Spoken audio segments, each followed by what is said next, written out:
네, 반갑습니다. 성북 메가스터디 학원에서 한성여고 국어를 담당하고 있는 박사라 강사입니다.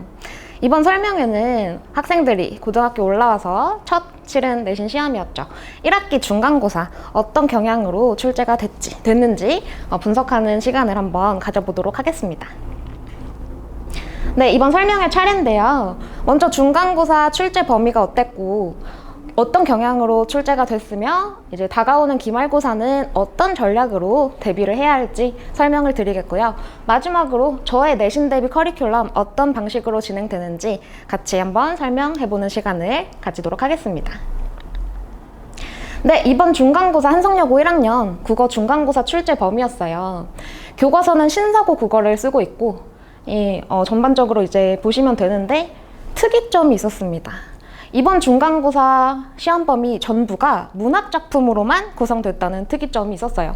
원래는 1학기 중간고사에 일반적으로 한성여고도 그렇고 독서라든지 화법과 작문, 문법, 문학이 골고루 출제가 되거든요. 근데 이번 연도에 특이하게 시나 소설, 문학작품으로만 구성됐다는 특징 때문에 문학에 좀 감이 있는 친구들이 좀 유리한 시험이지 않았나 싶습니다. 구체적인 문항 수는 객관식 선택형 문항이 24문항, 서술형이 3문항, 총 27문항으로 구성이 됐고요. 제가 이제 전반적인 난이도를 따져봤을 때 한 중상 정도가 되지 않았나 싶어요. 근데 다만 이제 고등학교 애들이 이제 입학 후에 중학교 시험이랑은 확연히 다르잖아요. 처음 치른 내신 시험이었기 때문에 실제 난도보다는 이제 실전에서 체감상 조금 더 어려웠을 수는 있겠다 싶었고요. 전반적인 문제 경향을 또 설명을 드릴게요. 문제들이 각 작품에 대한 내용 이해 그리고 표현상 특징을 꼼꼼히 체크해야 하는 문제들이 대부분이었습니다. 근데 여기서 이제 중요한 건 단순 암기가 아니라 이게 왜 이런 특징을 가지고 이 특징이 어떤 효과를 가져오는지까지 완벽하게 이해하고 그 이해를 바탕으로 암기를 했어야 풀 수 있었던 문제들이 많았어요. 제가 예시 문제를 하나 갖고 왔는데 1번 문제였습니다. 가에 대한 설명으로 가장 적절한 것은 이 가작품이 윤동주 시였어요. 그리고 이제 1번 선지만 제가 잠깐 가지고 왔습니다. 뭐뭐 비읍니다로 끝나는 구어체 표현은 운문적 특성을 보여주는 효과가 있다. 윤동주 이 시가 실제로 뭐뭐 합니다 계속 이런 종결 어미로 끝났어요. 근데 우리가 이제 뭐뭐 합니다는 일반적으로 많이 일상적으로 쓰는 구어체가 맞잖아요. 그럼 구어체인 것도 맞고 운문이 뭐냐? 운율이 있는 문장을 운문이라고 하는데 모든 시는 다 운문이죠? 그러면 시니까 당연히 운문도 맞는데 대체 왜 1번 선지는 틀렸을까요? 만일 이걸 비읍니다라는 구어체도 맞고 구어체 그리고 시니까 운문 단순 기계식으로 암기를 했던 학생이라면 함정에 빠져서 1번을 골랐을 수 있겠죠.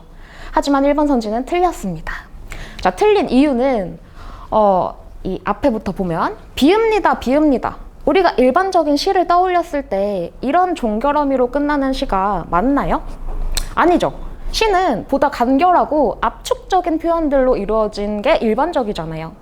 뭐뭐 비읍니다 합니다로 끝나는 어떤 온전한 문장으로 말하는 장르는 소설이죠. 소설은 운문이 아니라 산문에 속하는 갈래입니다. 자, 그래서 당연히 이 작품 윤동주의 시가 시이기 때문에 운문인 것도 맞지만 이 표현은 운문이 아니라 산문적 특성이었다는 게 특이점이었어요. 만일 이걸 기계식으로 따로따로 개별적으로 암기만 했다면 함정에 빠질 수 있었다는 거죠.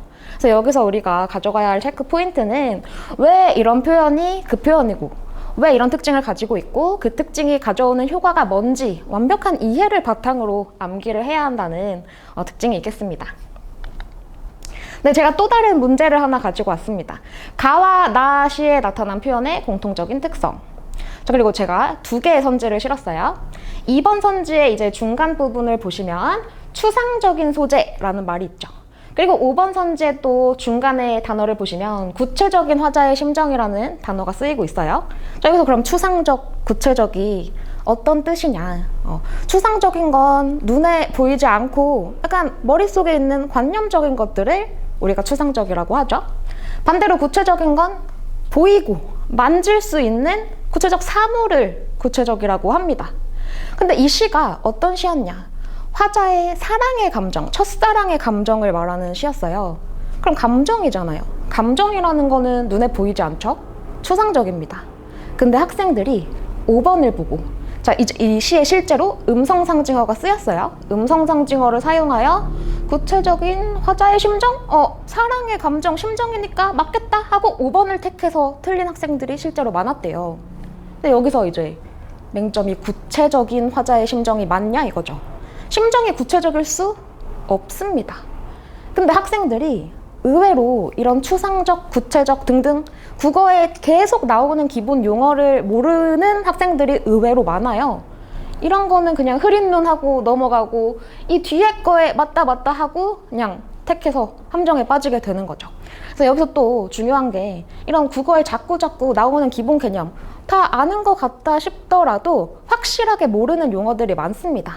그런 용어들을 이제 기본적으로 숙지하고 있어야 고등학교 내신 시험, 국어 시험은 잘 풀 수 있겠죠.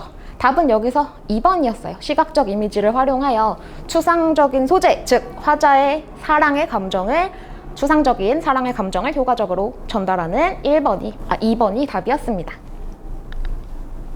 네, 다음으로 모의고사, 수능 스타일이라고도 할 수 있겠죠. 모의고사 스타일의 문항들이 몇 개가 출제가 됐는데 여기서 모의고사 스타일이란 보기가 제시돼요. 그리고 그 보기를 바탕으로 우리가 배운 본문의 작품을 이해하는 문제가 모의고사 스타일입니다. 네, 제가 이제 실제 문제 가지고 와봤는데요. 이제 보기에 형광펜 친 부분만 한번 볼게요. 자, 꿈꾼 당사자의 의식의 태도에 따라 꿈을 통하여 무의식의 보상이 이루어지는데 이때 보상이란 조정이나 수정을 의미한다. 라는 이제 이 보기 속의 내용과 1번 선지의 내용을 한번 보겠습니다. 오경이 현실에서 보여준 고난 극복의 의지적 태도가, 자, 여기 이 용어랑 비슷하죠? 의식의 현실의 태도가 꿈을 통하여 드러난 것이군. 보기에도 이 말이 있어요. 꿈을 통하여. 그럼 맞지 않나요? 실제로 이 소설이었는데 이 본문 속 이 부분이 주인공이 죽으려고 하다가 이제 꿈을 꿔요. 꿈에서 이제 부처가 나와서 너 죽지 마라. 앞으로 좋은 일이 있을 것이다. 라는 꿈을 꾸고 그런가? 예지몽으로 이제 생각하고 의지적 태도를 다지게 되는 부분이거든요. 근데 1번이 왜 틀렸을까요? 적절하지 않은 것을 고르는 게 1번이 답이었습니다. 보기에도 뭔가 그대로 말이 있고 실제로 본문에서도 꿈을 통해 의지적 태도를 가지게 되는데, 자, 여기서 중요한 건 보기의 내용에 선후관계, 인과관계, 연결관계를 좀 따져봐야 된다는 거예요. 보기 속에 형광펜 친 부분들을 다시 한번 해석을 해보겠습니다. 현실의 태도에 따라 꿈을 통해 보상이 이루어진대요. 근데 이 보상은 조정이나 수정을 의미한다고 합니다. 그럼 뭐냐? 현실의 태도가 이랬는데 꿈에서 그걸 수정해준다는 얘기예요. 근데 지금 1번 선지를 다시 한번 보십시오. 이 의지적 태도가 꿈을 통해 드러났느냐, 꿈의 의지적 태도를 드러내고 있느냐, 살짝 결이 지금 다른 말을 하고 있다는 겁니다. 이 오경이라는 이제 주인공이 의지적 태도를 가지게 된 건 꿈에서 드러난 게 아니라 꿈에서 이제 절망적인 태도를 가지고 있다가 꿈에서 그거를 수정해주는 계기가 됐다는 거죠. 선후관계가 지금 달라요. 이게 바로 이제 수능 스타일이라고 할 수 있습니다. 보기에서 했던 말을 뭔가 그대로 실어 놓는 것 같다가 인과관계, 연결관계 이런 걸 살짝 이제 비틀어서 함정을 파놓는 선지가 많죠. 그래서 이런 식으로 보기와 대치되는 내용, 그런 선지를 이제 주의해서 이제 고를 수 있다면 이제 수능식 사고가 된다고 할 수 있겠습니다. 네, 다음으로는 서술형, 무난했습니다. 작품의 주요 특징들, 그리고 의미, 그런 걸 묻는 문제.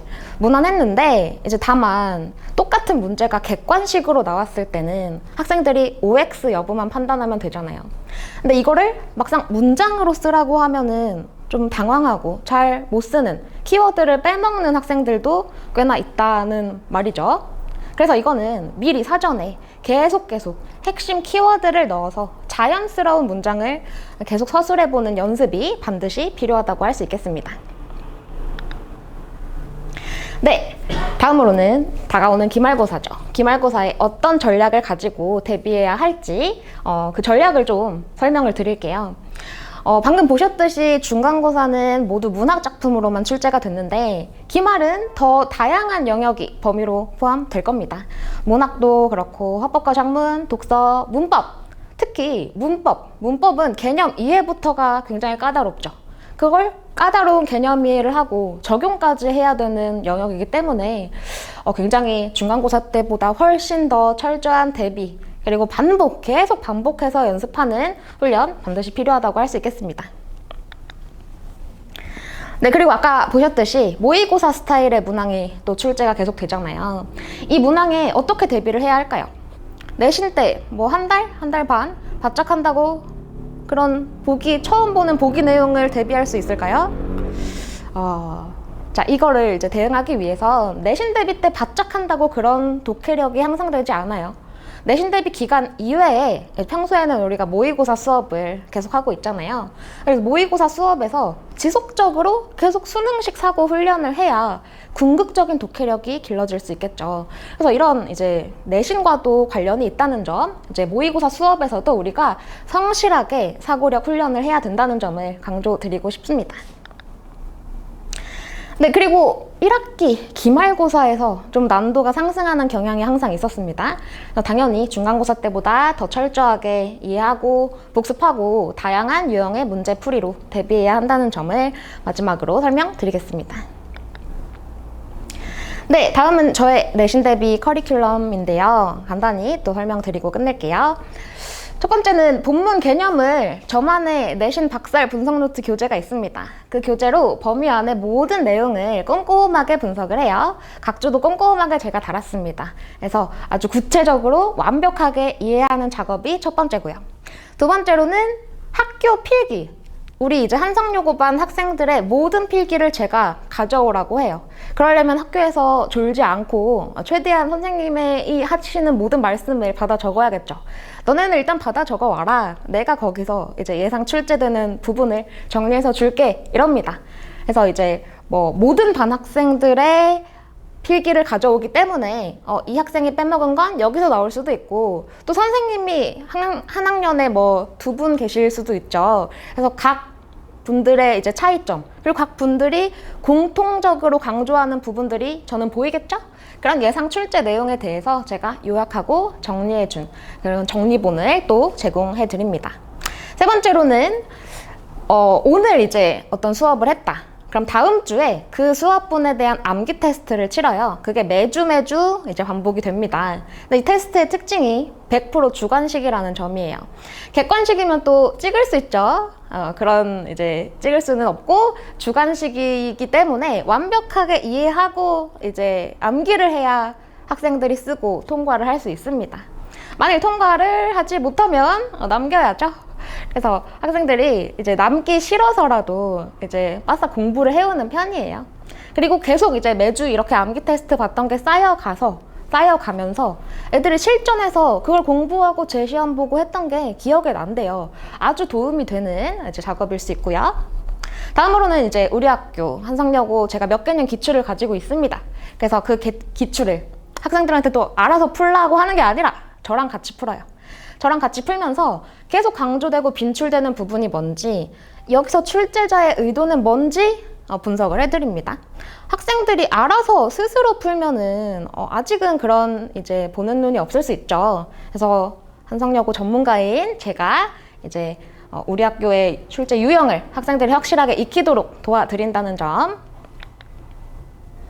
네, 그리고 어떤 이제 외부 지문이 나와도 당황하지 않게 다양한 외부 지문을 저와 같이 연습을 할 거고요.